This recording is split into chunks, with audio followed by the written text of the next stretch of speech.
Nuestra siguiente charla va a ser presentada por la doctora Ana Lucía Campos Rodríguez. Ella es médico y cirujana egresada de la Universidad de San Carlos, es ginecóloga obstetra, egresada del Seguro Social de Guatemala. Hizo una subespecialidad en medicina materno-fetal en el Instituto Nacional de Perinatología de la Universidad Nacional Autónoma de México. Tiene certificaciones de Fetal Medicine Foundation en Londres, Inglaterra, para varios tipos de estudios, como son los ultrasonidos en el primer trimestre, evaluaciones materno-fetales, ecocardiografía fetal. También certificación en números en salud, métodos cuantitativos e investigación en salud por edX Harvard School, y una certificación también en neurosonografía fetal, certificación en neurología fetal avanzada y credenciales para el manejo del monitoreo fetal electrónico. La doctora Campos Rodríguez nos hablará acerca de las generalidades y repercusiones materno-fetales en el contexto de esta infección por COVID-19. Bienvenida, Ana Lucía. Pues muchas gracias por la invitación. El tema que se me pidió el día de hoy abordar es el de generalidades y repercusiones materno-fetales, y es lo que vamos a iniciar. Voy a empezar un poquito hablando de las generalidades de lo que es la infección y cómo ha impactado esta infección en el embarazo, o más bien dicho, los otros coronavirus, y posteriormente vamos a hablar de lo que se ha escrito hasta ahorita del COVID y el embarazo, que realmente es una cantidad de información abrumadora, ¿verdad? Pues como bien sabemos, a partir de marzo, pues esta epidemia ya fue declarada una pandemia y ante nuestros ojos ha ido evolucionando rápidamente, desde China hasta América Latina, Centroamérica, y pues cada país está con sus desafíos alrededor del mundo. Surgen muchas interrogantes alrededor de esta infección sobre si tiene el mismo comportamiento en todas las poblaciones. Como mencionaba la doctora Fong, como nos decía la doctora Fong, en Italia quizá uno de los factores de riesgo que se ubicaban un poquito más abajo es la obesidad, mientras que en México se está comportando totalmente diferente, por decirlo de alguna manera. Es decir, la capacidad de mutación de los virus definitivamente va a hacer que el comportamiento sea diferente entre poblaciones, y lo estamos empezando a ver. ¿De qué va a depender la mortalidad? Definitivamente los factores basales de riesgo de cada población son los que van a condicionar qué tan alta va a ser la tasa de mortalidad. La importancia de las comorbilidades, es decir, no va a ser igual el espectro de patologías en Europa que en América Latina, ni entre países centroamericanos, ni de América del Norte con los de América del Sur. El manejo estandarizado para este tipo de patología, pues lamentablemente aún no tenemos la suficiente evidencia hasta este momento para tener un manejo homogéneo a nivel mundial. Quise empezar con esto porque el embarazo tiene ciertas características que siempre lo van a hacer muy único. En cuanto a la patología respiratoria, una de ellas es la elevación del diafragma, que de alguna manera lo compensa aumentando los diámetros torácicos, pero estos pacientes naturalmente manejan cierto grado de atelectasia en las bases. Esto impacta en sus volúmenes respiratorios, hay una disminución de la capacidad residual funcional y sus componentes, un aumento compensatorio de la capacidad inspiratoria, un aumento del volumen tidal, y todo esto hay que tenerlo muy en consideración cuando las pacientes se ingresan a nuestros servicios o a un servicio de cuidado crítico obstétrico. Siempre me gusta poner las adaptaciones del embarazo que son muy importantes. O sea, si nosotros no sabemos esto, no vamos a saber cómo manejar a una embarazada. Así seamos intensivistas, neumólogos, es muy importante que regresemos aquí. Coloqué estas porque particularmente son las que la paciente embarazada someten a una prueba de esfuerzo a su corazón. Hay un aumento de agua corporal, el gasto cardíaco en un 50%, la salida cardíaca aumenta notablemente en el segundo estadio del trabajo de parto y en el puerperio. Eso la lleva a un mayor riesgo de edema pulmonar naturalmente. Las características laboratoriales de las pacientes embarazadas en un estado basal son muy diferentes a una paciente no embarazada. Estos son los rangos normales que ellas manejan. Y otra característica muy importante es que las pacientes embarazadas tienen ciertos cambios en sus factores de la coagulación que hacen 4 veces más riesgo de trombosis venosa. Eso es algo muy importante, sobre todo por lo que estamos empezando a evidenciar y a ver.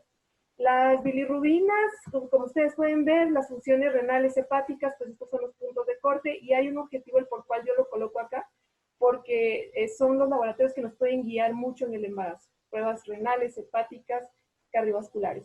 La paciente embarazada siempre va a manejar cierto espectro de inmunosupresión por el embarazo, entonces eso es algo que tenemos que tener en consideración. ¿Qué tenemos como antecedentes? ¿Qué es lo que ha ocurrido en eventos anteriores en cuanto a la respiración, en cuanto a los problemas pulmonares? Hablando un poco como una pincelada del H1N1, como un antecedente importante, en el año 2009 las embarazadas representaron el 1% de las pacientes infectadas y representaron la mortalidad del 5%. Esta es una patología que tuvo repercusiones muy importantes. Y hay otros antecedentes en coronavirus, como SARS coronavirus y MERS coronavirus. Es decir, cuando nosotros sabemos que hay un coronavirus circulando, pues sí nos causa un poco, o sea, sí nos causa inquietud, pues por los antecedentes y referencias que ya tenemos de cómo actuó o cómo actuaron estos eventos. El SARS y el MERS se asociaron a muchas complicaciones severas como intubación, ingreso a cuidados de falla renal y muerte. La mortalidad por infección SARS coronavirus fue de un 25%. Cerca de la mitad de las pacientes embarazadas requirieron un ingreso a UCI y de estas el 60% requirieron ventilación mecánica. El 50% de estas pacientes pues falleció. Entonces eso es algo muy importante que hay que tener en consideración.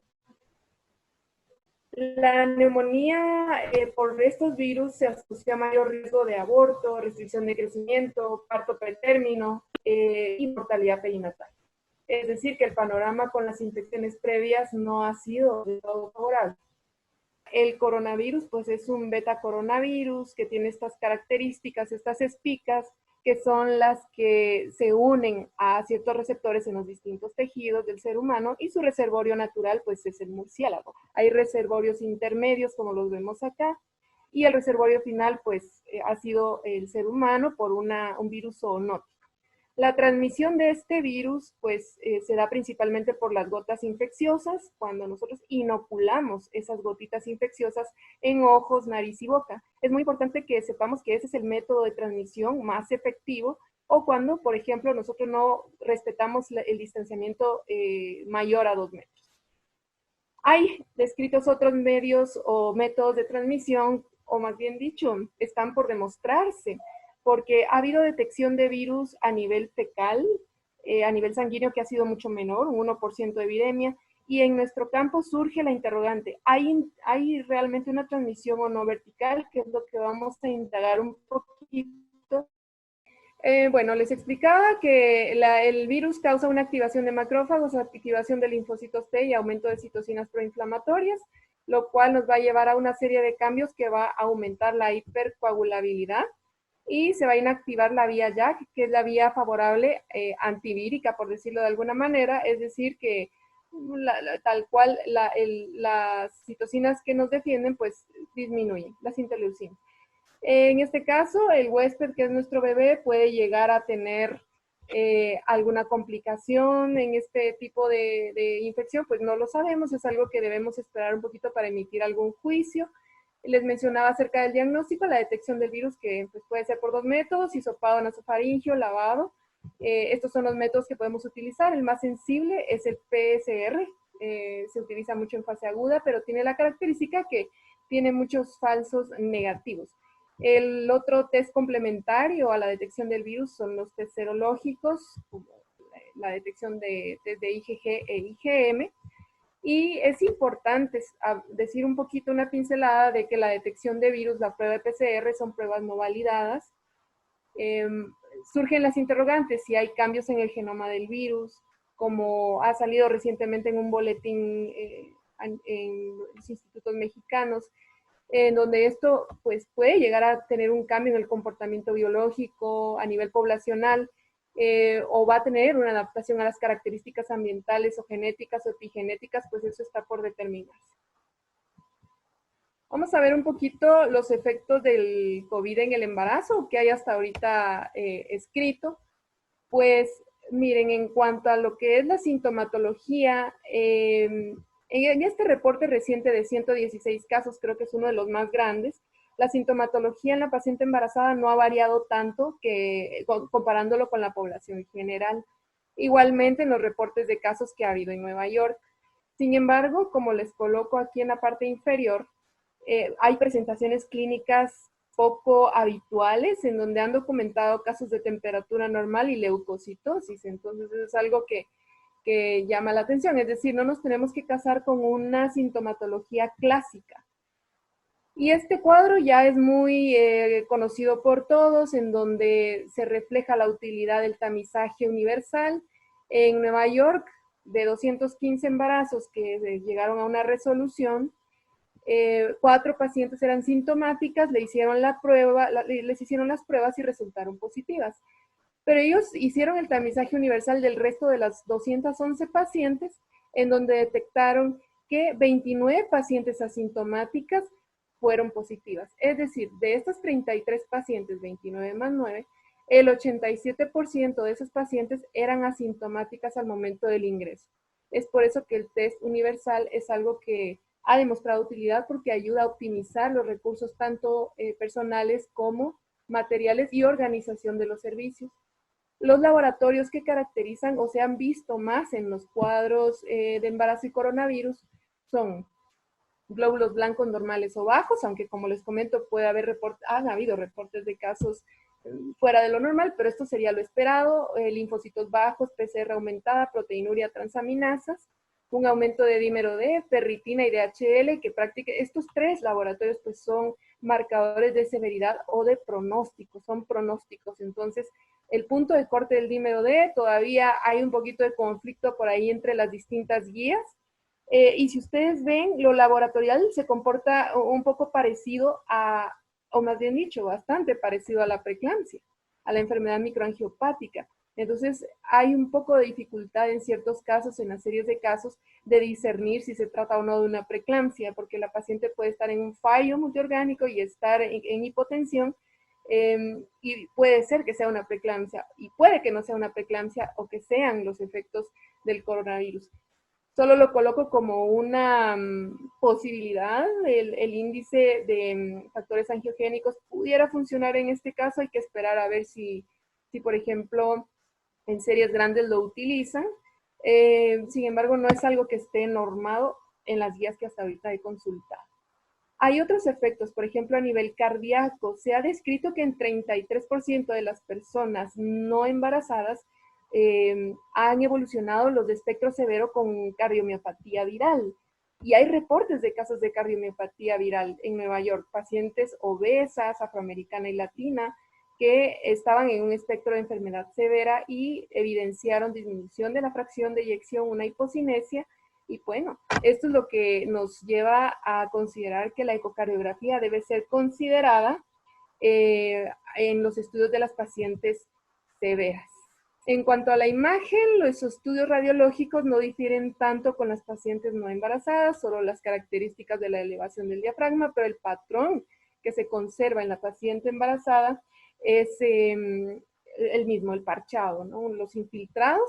Es muy importante que sepamos que el uso de estos estudios emiten una radiación muy bajita, ¿verdad? Realmente para que tengamos afección como restricción, microcefalia, alteraciones neurológicas, deben ser descargas superiores a 610 miligrays, y pues realmente los métodos que más utilizamos de imagen, como las radiografías de tórax o las tomografías, usan descargas muy bajitas. Hasta el momento las pacientes no parecen tener una mayor tendencia para contraer la infección. Es decir, no estamos diciendo que son pacientes de bajo riesgo, son pacientes que tienen la misma tendencia que una contraparte de su misma edad que no está embarazada. Está teniendo un comportamiento del espectro de severidad muy parecido a la no embarazada. Pero como les mencionaba en un principio, las condiciones fisiológicas de la embarazada la pueden predisponer a complicaciones, y también ya lo hemos experimentado con los otros coronavirus. Así que hay que esperar. Los datos existentes hasta el momento son limitados, cada día se suman más. En cuanto a los resultados perinatales, este estudio es reciente, es el reporte de una serie o sea, es un estudio multicéntrico que incluyó 25 hospitales en China, y tenemos un volumen un poco más grande de pacientes para ver cómo se comportó. Esta gráfica es en relación, perdón, a la distribución de las pacientes. Si ustedes ven, la mayoría de pacientes se ubicaron o se concentraron en el tercer trimestre. La mayoría de los casos, pues, llegó a una finalización. Aún hay algunos casos o algunos pacientes que están todavía en la línea de su gestación, principalmente los más tempranos, y el 85% fueron resueltos por cesárea. Hay un alto índice de cesáreas tanto en China como en Estados Unidos, en Italia, en todos los países que nos han reportado series de casos. La mayor cantidad de resoluciones han sido vía alta, vía cesárea. La gran mayoría de los casos por descompensación materna, pérdidas del bienestar fetal, por indicación obstétrica, y un 14%, más o menos es el mismo comportamiento que hay en otras series de casos, han tenido un parto vaginal sin mayor complicación. En cuanto a los resultados neonatales en esta serie, un bebé tuvo asfixia, hubo una muerte neonatal y 47 neonatos ingresaron a unidad de cuidado intensivo. A estos bebitos se les hicieron los test nasofaringios al nacimiento, los cuales fueron negativos. En 10 casos se analizó líquido amniótico y sangre de cordón. En 6 pacientes secreción vaginal y en 12 pacientes exámenes de leche materna, en donde la detección ha sido negativa. O sea, no ha habido detección en estos casos. ¿Qué concluimos de este reporte? Las características clínicas son similares a la no embarazada. 23% de estas pacientes eran asintomáticas. Vean qué parecido se comportó también al estudio de Nueva York. Un 6.9% hicieron neumonía severa. Si ven, se comporta o está dentro del rango muy parecido a la población no embarazada. La tasa de abortos fue bajita, 1 de 8 embarazos que estaban antes de la semana 24, en un caso hubo aborto.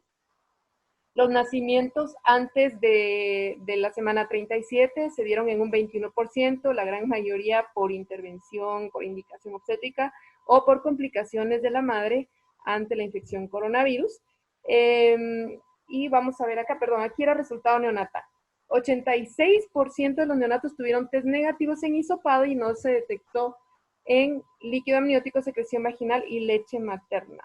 El riesgo de infección congénita necesita ser profundizado más a fondo. Esta es una recomendación de estos 25 hospitales, de los que conglomeraron la información de estos 25 hospitales, ya que aún es muy temprano. En cuanto hay o no una transmisión vertical, hay estudios que nos han venido como a jalar un poquito por ahí la alfombra, que los vamos a mencionar muy brevemente más adelante. Hasta el momento no hay evidencia sobre malformaciones, pero como bien saben, hay muy poquitos casos que se han infectado ahorita en primer trimestre. Tenemos que esperar a ver cómo evolucionan. ¿Cuántos abortos realmente están causando a nivel mundial? No lo sabemos porque hay un gran subregistro, pero estoy segura que vamos a obtener mayor información. Es muy importante el manejo febril antes de la semana 6 y de ley antes de la semana 20. Antes de la semana 6, pues sí, los trastornos febriles de cualquier origen se han asociado a abortos, en algunas series de casos a defectos de tubo neural, ya que hay puntos de cierre neural sensibles a la temperatura, el punto 2, el punto 4, por mencionarles algunos. Tenemos que esperar más reportes. Faltan estudios sobre efectos a mediano y largo plazo de las infecciones en primer y segundo trimestre. Debemos estrechar la vigilancia de nuestras pacientes cuando ya se han recuperado. La gran mayoría de pacientes van a estar en sintomatología leve moderada. Entonces tenemos que vigilar mucho el patrón de crecimiento, ya que en los antecedentes previos de SARS coronavirus y MERS coronavirus hubo una alta incidencia de restricción de crecimiento. El parto pretérmino asociado a SARS coronavirus, ha habido en algunos reportes de casos leve tendencia al parto pretérmino espontáneo, pero la gran mayoría han sido iatrogénicos, es decir, han decidido la intervención. ¿Cómo se va a comportar con la restricción del crecimiento, parto pretérmino, abortos, pérdida de bienestar fetal? Debemos guiarnos un poquito con los antecedentes anteriores y aún no hay suficiente evidencia para decirnos cómo se está comportando de forma global. En cuanto a la transmisión vertical, ya veíamos el estudio de los 116 casos, sin embargo, vale la pena mencionar esto. Son estudios reportados en el JAMA Pediatrics. Este estudio en donde se reportaron 33 neonatos en China, nacidos en el Children's Hospital de Hubei, China. 3 pacientes dieron positivo en las pruebas de PCR y área perianal al nacimiento. No se hizo IgG-IgM, que es algo muy característico. En este otro estudio, también publicado el 26 de marzo, reportan el caso de una paciente que es lo que vino a cambiar un poquito las guías. Ingresó de 34 semanas, la madre efectivamente fue positiva, era sintomática, la evolución clínica llegó hasta que negativizó, ella hizo anticuerpos positivos y la bebé nace a las 37.5 semanas. Toman medidas extremas, retiran a bebé de inmediato de la sala, mamá usó una N95, hicieron clampaje inmediato del cordón, o sea, es decir, cuidaron mucho todos los aspectos. A las 2 horas post nacimiento le hicieron el test de IgG e IgM y las cuales estaban elevadas. A pesar de que es algo que nos puede llamar mucho la atención, también se discute en este caso el tipo de prueba realizado en la neonato, en la bebé. Sobre todo por las cuestiones de la manufactura, es decir, tenemos que estar abiertos a la posibilidad que pudiera ser un falso negativo o un falso positivo, perdón.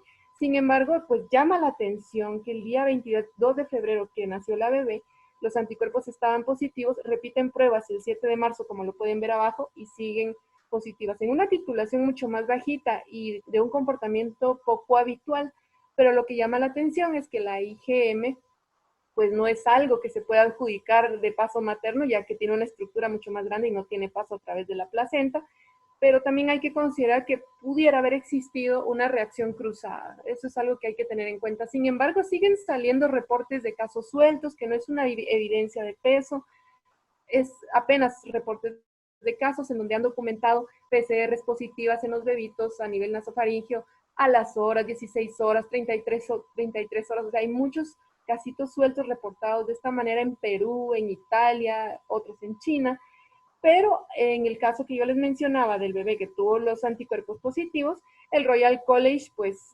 sugiere valorar la probabilidad de la asesoría de transmisión vertical como probable.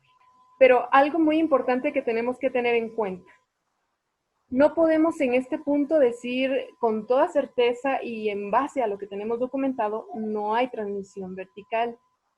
Tenemos experiencias con muchos otros virus, sabemos cómo se comportan los virus a nivel placentario, debemos ser un poquito cautos en cuanto a la asesoría con los padres y esperar más reportes, porque aún no tenemos reportes de casos de primer y segundo trimestre. Tenemos que ser pacientes en ver qué nos dice la evidencia que se va construyendo día a día frente a nosotros, pero sabemos por experiencias previas que las infecciones en el primer trimestre pues son las que tienden a dar daño y severidad o una embriopatía. En este caso hay que esperar a toda paciente que haya tenido infección en primer trimestre, hay que hacerle su revisión anatómica. En el segundo trimestre, cuando ocurren en el segundo o tercer trimestre, hay más riesgo de transmisión transplacentaria. Sabemos que mientras avanza la edad gestacional hay más riesgo de paso placentario y esto pudiera llevar a alguna respuesta inmune, daño o síntomas en el bebé, es algo que está por discernir. Algo muy importante es que a nivel de trofoblasto, desde la semana 6-14 se expresa el AC2, es decir, nada más lo coloco como una inquietud, una interrogante. Esto no está en ningún estudio hasta este momento diciendo que el coronavirus se una al AC2 del trofoblasto, pero es algo que los que nos dedicamos a esto tenemos que tener en cuenta, que también están esos receptores a nivel fetal, corazón, cerebro, es decir, tenemos que ser muy cautos y esperar el comportamiento. Pues gracias. Gracias, Ana Lucía, por la charla. En lo que hacemos el cambio, te quiero hacer un par de, bueno, básicamente solo reafirmar dos preguntas que han hecho aquí en el Facebook. Una es, como tú ya me lo dijiste, si existe alguna relación con la presencia de malformaciones en el primer trimestre. Y la otra es, al final entonces, ¿cómo se afecta la placenta? Bioquímicamente, ¿cómo queda la afectación placentaria? Ok. No sé si pueden ver ahí la presentación. Pues miren, en cuanto si hay anomalías en el primer trimestre, eso todavía no lo sabemos porque no hay suficientes casos documentados. Aún debemos esperar a ver los reportes de casos, sobre todo, por ejemplo, en este estudio de las 116 pacientes, en los estudios de Nueva York, que han sido de los más grandes en Estados Unidos, en España también, en donde vamos a poder ver qué comportamiento tuvo realmente a largo plazo en las infecciones que ocurrieron en primer trimestre. La tasa de abortos es algo que pudiera existir en su registro. Hasta el momento, pues, ha sido muy bajita la tasa de abortos. Pero ¿qué tipo de daño puede llegar a causar en la placenta? Hay muchas teorías, sobre todo en cuanto a los receptores, a los AC2 que están a nivel de placenta. En algunos artículos mencionan, hay un artículo en particular que está muy bonito, que habla de el por qué sí, el por qué no pudiera haber transmisión de SARS coronavirus 2 a nivel placentario, y es precisamente por estos AC2 que pueden estar en tropoblasto, que como la severidad de un cuadro materno pudiera llegar a causar disrupciones, lo cual es una hipótesis hasta este momento, ¿verdad? Pero que es algo que no debemos perder de vista, ya que la posibilidad en medicina siempre va a existir, ¿verdad? Entonces es a lo que quiero que aterricemos, que aún no podemos decir, no hay con certeza. Debemos ser muy cautos con ese tipo de información para asesorar a los pacientes, para que esperemos más evidencia, datos más contundentes. Esa es la gran dificultad que estamos enfrentando ahorita, que hay una gran avalancha de información y lastimosamente la calidad estadística o la significancia que puede llegar a tener ahorita es prácticamente nula. O sea, estamos viendo cómo se desarrolla esto delante nosotros mismos, entonces está un poquito complicado saberlo con certeza.